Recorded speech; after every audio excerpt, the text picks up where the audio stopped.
ಎಲ್ಲರಿಗೂ ನಮಸ್ಕಾರ. ಇವತ್ತಿನ ರೆಸಿಪಿ ಒಂದು ಹೆಲ್ದಿಯಾದ ಬಿಸ್ಕಿಟ್. ಮಕ್ಕಳಿಗೆ ನಾವು ಮೈದಾದ ಬಿಸ್ಕಿಟ್ ಕೊಟ್ಟರೆ ಒಳ್ಳೆಯದಲ್ಲ. ಹಾಗಾದರೆ ಮನೆಯಲ್ಲಿಯೇ ನಾವು ಗೋಧಿ ಹಿಟ್ಟನ್ನು ಬಳಸಿ ಒಂದು ಬಿಸ್ಕಿಟನ್ನು ಮಾಡೋಣ. ಬಿಸ್ಕಿಟ್ ಮಾಡುವಾಗ ನಮಗೆ ಅವನ್ ಬೇಕಂತ ಇದ್ದರೆ ಬೇಡ. ಇವತ್ತು ನಾವು ಕೇವಲ ಒಂದು ಕಡಾಯಿಯಲ್ಲಿ ಈ ಬಿಸ್ಕಿಟನ್ನು ಮಾಡೋಣ. ಗೋಧಿ ಹಿಟ್ಟು ಹಾಗೂ ತುಪ್ಪ, ಅದರೊಟ್ಟಿಗೆ ತೆಂಗಿನ ತುರಿ. ಬಹಳ ರುಚಿಕರವಾದ ಹಾಗೂ ಆರೋಗ್ಯದಾಯಕವಾದ ಈ ಬಿಸ್ಕಿಟನ್ನು ಹೇಗೆ ಮಾಡುವುದೆಂದು ನೋಡುವ ಮೊದಲು, ಯಾರೆಲ್ಲ ನನ್ನ ಚಾನಲನ್ನು ನೋಡ್ತಿದ್ದೀರಿ, ಯಾರೆಲ್ಲ ಇನ್ನೂ ಸಬ್ಸ್ಕ್ರೈಬ್ ಮಾಡಿಲ್ಲ, ದಯವಿಟ್ಟು ಸಬ್ಸ್ಕ್ರೈಬ್ ಮಾಡಿ, ಸಪೋರ್ಟ್ ಮಾಡಿ ಅಂತ ಹೇಳುತ್ತಾ ಬನ್ನಿ ಯಾವ ರೀತಿಯಲ್ಲಿ ಈ ರುಚಿಕರವಾದ ಹಾಗೂ ಆರೋಗ್ಯದಾಯಕವಾದ ಕೊಕೊನಟ್ ಬಿಸ್ಕಿಟ್ ಮಾಡುವುದೆಂದು ನೋಡೋಣ.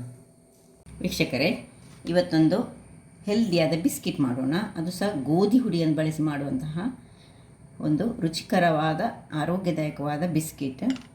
ಕುಕ್ಕೀಸ್ ಅಂತ ಸಹ ಹೇಳ್ಬೋದು. ಮಕ್ಕಳಿಗೆ ಕುಕ್ಕೀಸ್ ಹೇಳಿದ ಕೂಡ ಇಷ್ಟ ಆಗ್ತದೆ ನೋಡಿ. ಇದಕ್ಕೆ 1 ಬೌಲು ಗೋಧಿ ಹುಡಿ ಆದರೆ ಅರ್ಧ ಬೌಲ್ನಷ್ಟು ಸಕ್ಕರೆ, ಅರ್ಧ ಬೌಲ್ನಷ್ಟು ನಮಗೆ ತೆಂಗಿನ ತುರಿ ಬೇಕು. ತೆಂಗಿನ ತುರಿ ಅಥವಾ ಡ್ರೈ ತೆಂಗಿನಕಾಯಿ ಇದ್ದರೆ ಸಹ ಒಳ್ಳೆಯದಾಗ್ತದೆ. ಇದನ್ನು ಸ್ಕ್ರೇಪ್ ಮಾಡಿಕೊಂಡು ನಾವು ಇಟ್ಕೊಂಡ್ರೆ ಅದು ಸಹ ಬೆಟರ್. ಮತ್ತು ಒಂದು 10 ರೂಪಾಯಿದು ಒಂದು ಸಣ್ಣ ಪ್ಯಾಕೆಟ್ನಷ್ಟು ಈ ಹಾಲಿನ ಪುಡಿ, ಮತ್ತು ಅರ್ಧ ಬೌಲ್ನಷ್ಟು ಇದರಲ್ಲಿ ಅರ್ಧ ಬೌಲು ಸಕ್ಕರೆ ಆದರೆ ಅರ್ಧ ಬೌಲ್ ತುಪ್ಪ ಬೇಕು. ಬೆಣ್ಣೆ ಗಿಣ್ಣೆ ಏನು ಬಳಸಲಿಕ್ಕಿಲ್ಲ. ಇಷ್ಟನ್ನು ಉಪಯೋಗಿಸಿ ಒಂದು ರುಚಿಕರವಾದ ಕುಕ್ಕೀಸನ್ನು ಮಾಡೋಣ. ಮಕ್ಕಳಿಗೆ ಅದು ಬಹಳ ಖುಷಿ ಆಗ್ತದೆ. ಈಗ ಮೊದಲಿಗೆ ನಾವು ಈ ಸಕ್ಕರೆಯನ್ನು ಪೌಡರ್ ಮಾಡಿಕೊಂಡು ತರ್ತೇನೆ ನಾನು. ವೀಕ್ಷಕರೇ ನೋಡಿ, ಸಕ್ಕರೆ ಈ ರೀತಿ ಪೌಡರ್ ಆಗಿ ಬಂತು. ಇದನ್ನೀಗ ಪಕ್ಕಕ್ಕಿಟ್ಕೊಂಡು ಇಲ್ಲಿ ಈ ಗೋಧಿ ಹಿಡಿಯನ್ನು ನಾವು ಗಾಳಿಸ್ಕೊಳ್ಳೋಣ. ಗಾಳಿಸಿಕೊಳ್ಳೋದು ಬಹಳ ಮುಖ್ಯ. ಅದರಲ್ಲಿ ಏನು ಸಹ ಒಂದು ಈ ಸಣ್ಣ ರೌಂಡ್ ಆಗಿರುವಂಥದ್ದು ನೋಡಿ, ಇದೆಲ್ಲ ಚೆನ್ನಾಗಿ ಅದು ಪೌಡರ್ ಆಗಿ ನಮಗೆ ಬೇಕಾಗ್ತದೆ. ಇಲ್ಲದ್ರೆ ಗಂಟು ಕಟ್ತದೆ ಅದು. ಹಾಗಾಗಿ ಇದನ್ನು ಗಾಳಿಸ್ಕೊಳ್ತೇನೆ. ಗಾಳಿಸ್ಕೊಂಡಾಯಿತು. ಇದನ್ನು ಪಕ್ಕಕ್ಕೆ ಇಟ್ಕೊಳ್ಳೋಣ.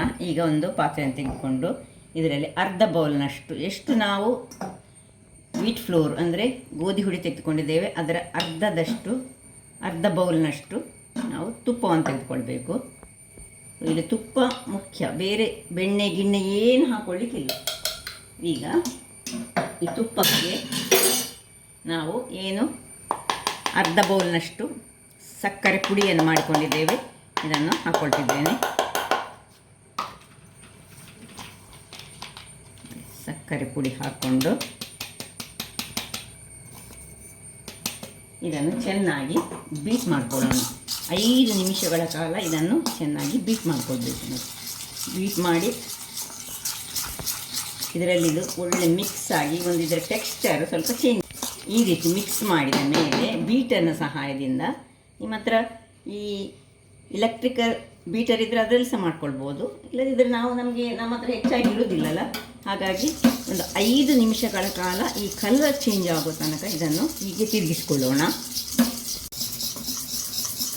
ವೀಕ್ಷಕರೇ, ಇಲ್ಲಿ ನೋಡಿ, ಒಂದು 5 ನಿಮಿಷಗಳ ಕಾಲ ಇದೇ ರೀತಿ ಕಂಟಿನ್ಯೂಸ್ ಆಗಿ ನಾನು ಇದನ್ನು, ಇಲ್ಲಿ ಇರುವುದೇ ಮೇಯ್ನ್ ಈ ತುಪ್ಪ ಆ ಬೆಣ್ಣೆಯ ಫಾರ್ಮಿಗೆ ಬರ್ತದೆ. ಆ್ಯಕ್ಚುಲಿ ಹೀಗೆ ಮಾಡಿದರೆ ಬೆಣ್ಣೆ ಹಾಕಲಿಕ್ಕಿಲ್ಲ, ನಾವು ತುಪ್ಪದಲ್ಲೇ ಮಾಡ್ತಾ ಇದ್ದೇವೆ. ಸೊ ಹೀಗೆ 5 ನಿಮಿಷಗಳ ಕಾಲ ಈ ರೀತಿಯಾಗಿ ಇದನ್ನು ಚೆನ್ನಾಗಿ ತಿರುಗಿಕೊಳ್ಬೇಕು. ಈಗ ಇದಕ್ಕೆ ಒಂದು ಹಾಲಿನ ಹುಡಿ, 1 ಪ್ಯಾಕೆಟ್ನಷ್ಟು ಹಾಲಿನ ಹುಡಿಯನ್ನು ಹಾಕಿದರೆ ಸಾಕು.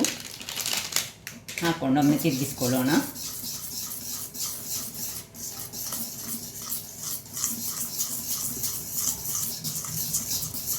ಇನ್ನು ರುಚಿಗೆ ತಕ್ಕಷ್ಟು ಉಪ್ಪು, ಸ್ವಲ್ಪ ಸಾಕು, ತುಂಬ ಉಪ್ಪು ಬೇಕಂತ ಇಲ್ಲ ಅದರಲ್ಲಿ. ಸೊ ಎಷ್ಟು ಉಪ್ಪು ಬೇಕು ಅಷ್ಟು ಉಪ್ಪನ್ನು ಹಾಕೊಳ್ಳೋಣ.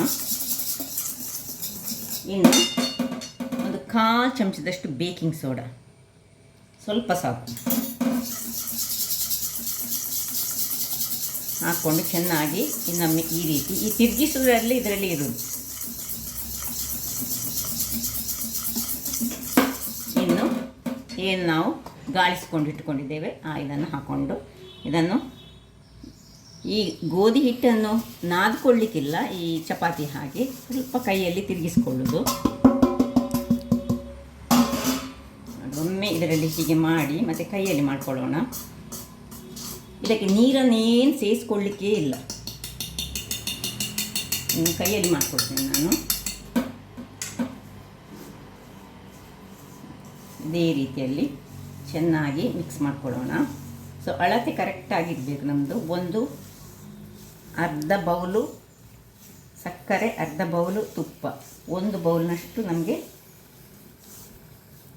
ತುಪ್ಪ, 1 ಬೌಲು ಗೋಧಿ ಹುಡಿ.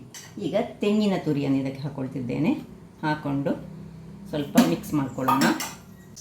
ನೋಡಿ, ಈ ರೀತಿಯಾದ ಸ್ಮೂತಾದ ನಮಗೆ ಹಿಟ್ಟು ಬೇಕು. ಇದು ಹಿಟ್ಟೀಗ ರೆಡಿ ಆಯಿತು. ಚೆನ್ನಾಗಿ ನಾದ್ಕೊಳ್ಬಾರ್ದು, ಹೀಗೆ ಜಸ್ಟ್ ಹೀಗೆ ಮಾಡಿದರೆ ಆಯಿತು. ಇಲ್ಲೀಗ ನಾನು ಒಂದು ಪಾತ್ರೆಯನ್ನು ಜಸ್ಟ್ ಪ್ರೀ ಹೀಟ್ ಆಗಲಿಕ್ಕೆ ಇಟ್ಕೊಂಡಿದ್ದೇನೆ. ನಿಮ್ಗೆ ಓಲ್ಡ್ ಯಾವುದಾದ್ರು ಕಡಾಯಿ ಇದ್ದರೆ, ನಾವು ಯೂಸ್ ಮಾಡಿದಂಥದ್ದನ್ನು ಇಟ್ಕೊಂಡು, ಇಂಥದ್ದನ್ನು ಇಟ್ಕೊಂಡು ಇಲ್ಲಿ ಒಂದು ಪ್ಲೇಟ್ ರೆಡಿ ಮಾಡ್ಕೊಳ್ಳೋಣ. ಪ್ಲೇಟಿಗೆ ಒಂದು ಬಟರ್ ಪೇಪರ ಅಥವಾ ಬಟರ್ ಪೇಪರ್ ಇಲ್ಲದವರು ಈ ಸ್ವಲ್ಪ ಈ ಗೋಧಿ ಹುಡಿಯನ್ನೇ ಚೂರು ಎಣ್ಣೆಯನ್ನು ಸವರಿಕೊಂಡು ಹಾಕಿಟ್ಕೊಂಡ್ರೆ ಸಾಕ್ತದೆ. ಬಟರ್ ಪೇಪರ್ ಇದ್ದರೆ ಬಟರ್ ಪೇಪರಲ್ಲಿ ಮಾಡ್ಕೊಳ್ಬೋದು. ಈಗ ಈ ಒಂದು ಇದರಲ್ಲಿ ನೋಡಿ ನಾದಿಕೊಂಡಂಥದ್ರಲ್ಲಿ ಇಷ್ಟಿಷ್ಟು ದೊಡ್ಡದು ತೆಗೆದುಕೊಳ್ಳೋಣ. ನಿಮಗೆ ಎಷ್ಟು ದೊಡ್ಡದು ಕುಕ್ಕೀಸ್ ಬೇಕು ಅಷ್ಟು ದೊಡ್ಡ ಕುಕ್ಕಿಯನ್ನು ತೆಗೆದುಕೊಂಡು ಹೀಗೆ ಮಾಡಿ ಹೀಗೆ ಚಟ್ಟೆ ಮಾಡಿಕೊಳ್ಬೇಕು.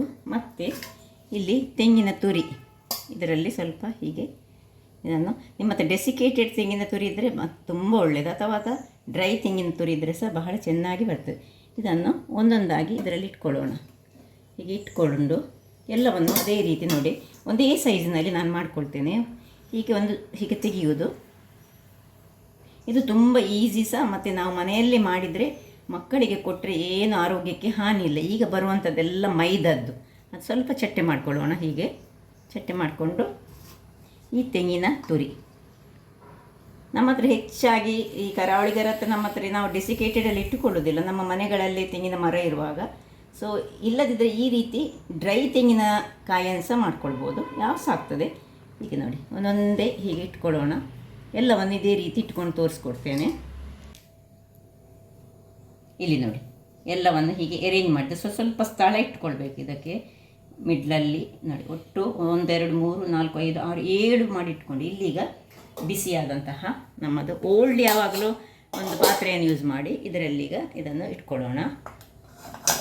ಇಟ್ಕೊಂಡು ಹದಾ ಉರಿ, ತುಂಬ ದೊಡ್ಡ ಉರಿ ಆಗಬಾರ್ದು, ಹದಾ ಉರಿಯಲ್ಲಿ ಇದನ್ನು, ಅಥವಾ ನಿಮ್ಮ ಹತ್ರ ಅವನ್ ಇದ್ದರೆ ಅವನಲ್ಲಿ ಸಹ ಮಾಡ್ಕೊಳ್ಬೋದು.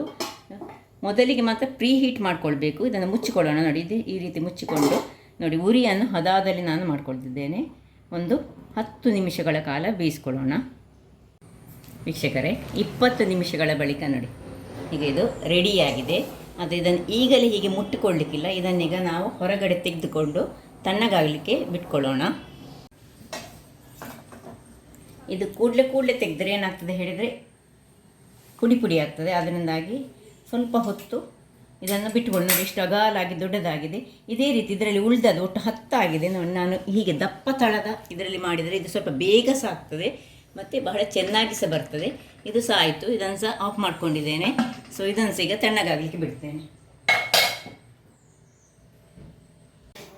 ವೀಕ್ಷಕರೇ ನೋಡಿ ಎಷ್ಟು ಚೆನ್ನಾದ ಒಂದು ಬಿಸ್ಕಿಟ್ ರೆಡಿ ಆಯಿತು. ಬಹಳ ಟೇಸ್ಟಿಯಾಗಿ ಸಹ ಬರ್ತದೆ. ನೋಡಿ ನಾನು ಇದು ಈ ಟಾಂಗ್ಸಲ್ಲಿ ತೆಗೆಯುವಾಗ ಇದಕ್ಕೆ ತಾಗಿ, ಅದರಿಂದಾಗಿ ನಾವು ಕೂಡಲೇ ಇದರಿಂದ ತೆಗೆದುಕೊಳ್ಳಿಕ್ಕೆ ಹೋಗಬಾರ್ದು. ತಾಗಿದ ಕೂಡಲೇ ಅದು ಹುಡಿ ಆಗ್ತದೆ. ನೋಡಿ ಹೇಗೆ ಹುಡಿ ಆಯಿತು ನೋಡಿ. ಆದರೆ ಸಹ ಬಹಳ ಟೇಸ್ಟಿಯಾಗಿ ಸಹ ಉಂಟು. ನೋಡಿ ಹೇಗೆ ಉಂಟು ನೋಡಿ. ರುಚಿಕರವಾದ ಈ ಬಿಸ್ಕಿಟ್ ಮಕ್ಕಳಿಗಂತೂ ಕೊಟ್ಟರೆ ಬಹಳ ಚೆನ್ನಾಗಿ ಬರ್ತದೆ ಮತ್ತು ಆರೋಗ್ಯಕ್ಕೆ ಸಹ ಬಹಳ ಉತ್ತಮ. ನೋಡಿ ನಾನು ಹೇಳಿದ್ದಲ್ಲ, ಇನ್ನೊಂದು ನಾನು ಕುಕ್ಕರಲ್ಲಿ ಮಾಡಿದೆ ಅಂತ ಹೇಳಿ, ಕುಕ್ಕರಲ್ಲಿ ಮಾಡಿದಂಥದ್ದು ನೋಡಿ. ಇದು ಸಹ ಹಾಗೆ ಇದು ಸ್ವಲ್ಪ ಸಣ್ಣ ಸೈಜಲ್ಲಿ ಮಾಡಿದೆ. ಇದು ಸಹ ಹಾಗೆ. ಇದನ್ನು ಸಹ ಬೇಕಿದ್ರೆ ಓಪನ್ ಮಾಡಿಕೊಂಡು ತೋರಿಸ್ಕೊಳ್ಬೋದು. ನೋಡಿ ಹೇಗೆ ಚೆನ್ನಾಗಿ ಬಂದಿದೆ ನೋಡಿ. ಹಾಗಾದರೆ ನೋಡಿದ್ರಲ್ಲ ವೀಕ್ಷಕರೇ, ಒಟ್ಟು ನಾನು ಮಾಡಿದ ಅಳತೆಯಲ್ಲಿ 10 ಇಂತಹ ಬಿಸ್ಕಿಟ್ಗಳಾಗ್ತದೆ. ಆರೋಗ್ಯದಾಯಕವಾದ ಈ ಬಿಸ್ಕೆಟನ್ನು ನಿಮ್ಮ ಮಕ್ಕಳಿಗೆ ಮಾಡಿಕೊಡಿ ಅಂತ ಹೇಳುತ್ತಾ, ನನ್ನ ಈ ಕುಕಿಂಗ್ ಚಾನಲ್ ನಿಮಗೆ ಇಷ್ಟ ಆದರೆ ಬೋಳೂರು ಸುವರ್ಣ ಚಾನಲನ್ನು ಲೈಕ್ ಮಾಡಿ, ಶೇರ್ ಮಾಡಿ ಹಾಗೂ ಸಬ್ಸ್ಕ್ರೈಬ್ ಮಾಡಿ ಹಾಗೂ ನನ್ನ ಇನ್ಸ್ಟಾಗ್ರಾಮ್ ಪೇಜನ್ನು ಫಾಲೋ ಮಾಡಿ. ಧನ್ಯವಾದಗಳು.